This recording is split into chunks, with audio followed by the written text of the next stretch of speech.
A lot of breakers work horses 7 days a week or at least 6 days a week and 1 day off, where I tend to work my breakers 5 days a week and they have the weekend off. What I tend to find that does is it gives them a better mindset.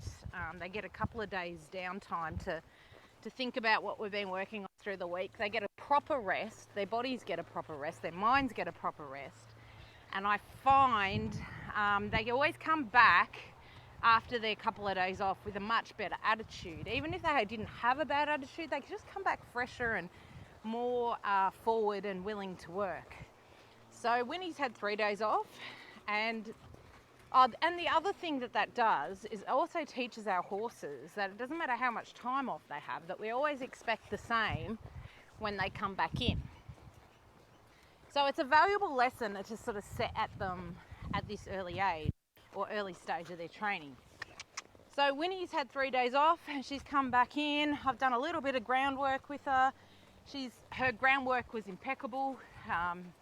She was switched on, listening, happy about doing the work I was asking her to do. She did everything I asked her to do really nicely. So I've just jumped on. I think I probably did maybe 10 minutes groundwork, if that. And she's come out and she's just switched on. She's happy about her job. She's forward for what Winnie does. And she's moving off my legs quite nicely. This is how I would expect my breakers to be. And it doesn't matter whether they're weeks into the program, 6 weeks into the program, or just starting. I kind of like to set this up so that when we come back in here, if they give me any rubbish, I give them a bit more work to do, and they soon realise it's easier to come out with an attitude like this. So I've pretty much just jumped on Winnie and I'm just putting her around these cones here. A little bit of the first trot. Push her to a trot. I don't need a fast trot out of her at the moment. It is warm today, it'd probably be already about 31. So we're just going to come out, we're just going to cruise around a bit. What I like with Winnie is she's offering up some real softness. And she's almost ready to go over to the bridle now. You know, she's got a reasonable understanding of how to soften to that pressure. She's starting to shape her body up when I ask her to. Come on.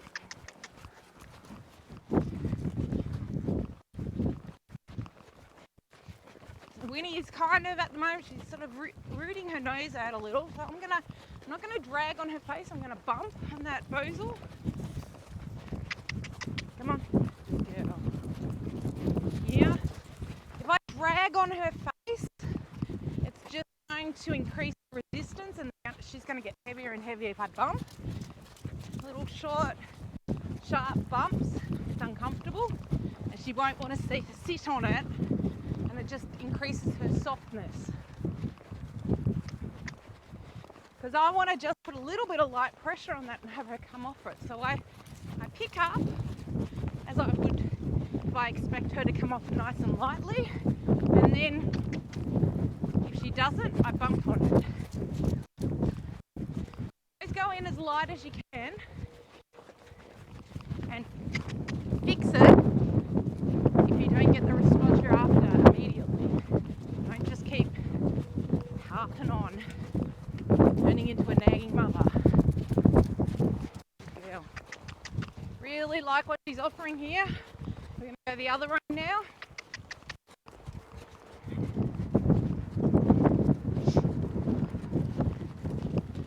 So tomorrow we'll probably put Winnie back in the round pen, put the bridle on her for the first time. So that I'm just going to quicken her up a little. So you can see she wants to suck back and stop. We never stop them when they're doing that. We only stop them when they're moving nice and forward and free.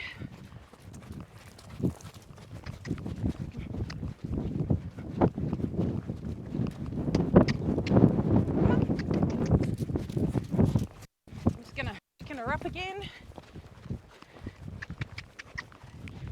Might put her into a circle, ask her for a canter. You see her drop her shoulder there and just sort of brace and lean the wrong way. So I'm just going to help her out a little. There you go, good girl, Winnie. Whoop. Pick your feet up.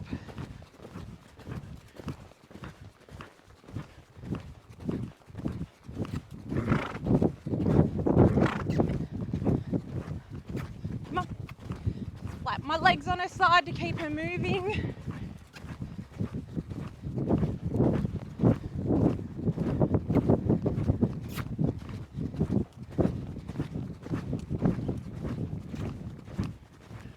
Come back to a trot.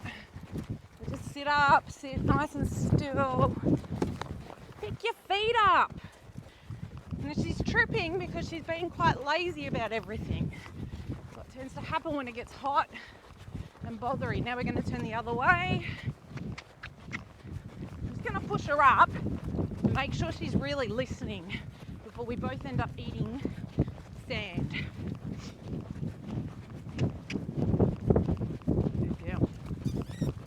Yep. Good. Picked up the right leads again straight off. Come on. Come on. Just pushing it forward. I don't want her to fall over.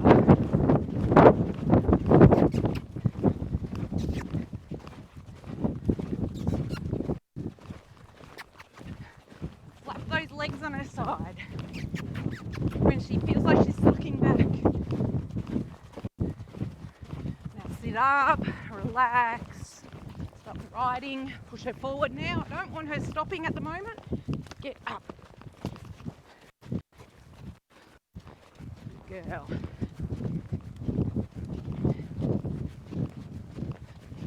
Standing her up a little. She's kind of leaning into that circle. Yeah, good girl.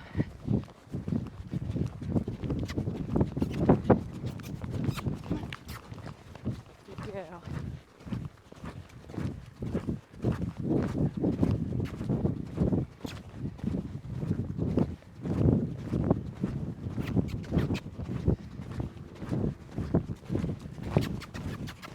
So here, I'm just going to pick up my overleaf a bit, which will look quite messy, but has to start somewhere. He's not used to having to steer in a canter, so in the beginning it looks a bit. Come on, pick up the right lead. You just see her change leads here. Around this corner. Winnie has a bit of a habit of flicking between leads. Like I said, she's quite balanced for a 3-year-old. And I think changes will come quite easily for her down the track.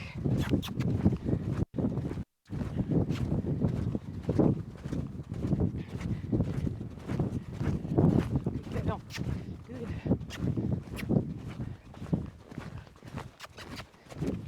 Come on.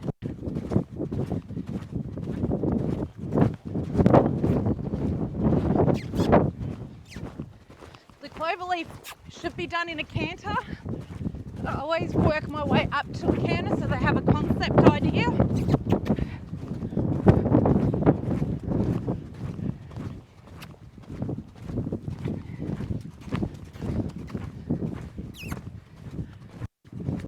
This teaches them to steer and keep moving forward at the same time.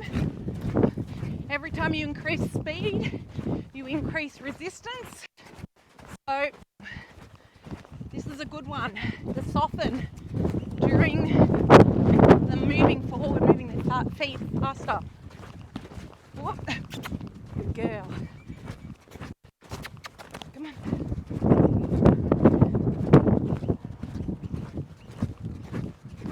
So here I'm going to stop riding her. Ooh. Good girl. Winnie is just starting to learn the two-handed stop. So here you see her wanting to, just going to hold her, a little bit of driving pressure. She's not quite sure what I'm asking at the moment. Just there, good girl. Just want one step backwards. Good.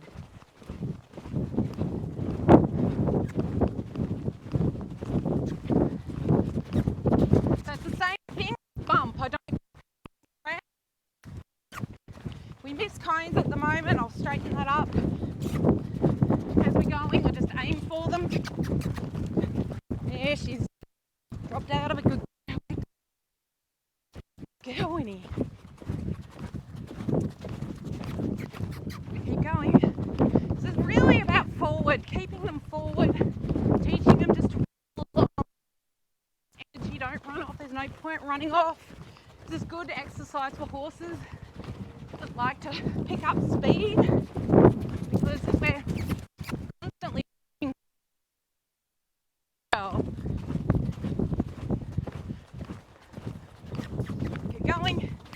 going, come on.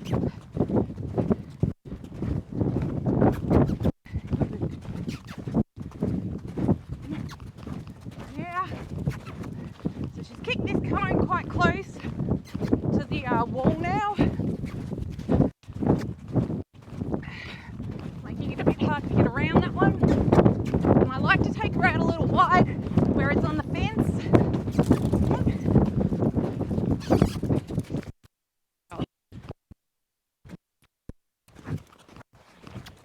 So I'd like to teach them, the ones that are balanced enough that we can just roll along in the lope,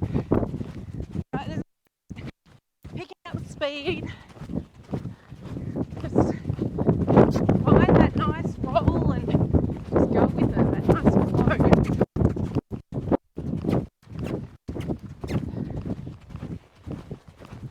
Okay. Whoop. There, quite easily to them. Good girl. Good. Good girl, Winnie. Good girl.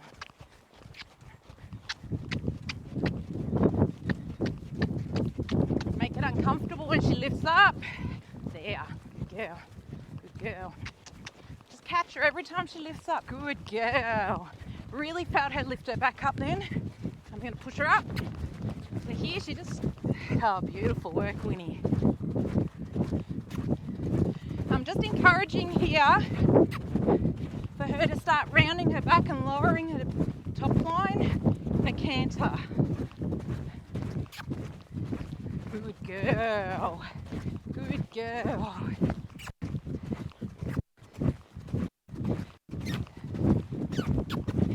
Push her forward. You need that forward.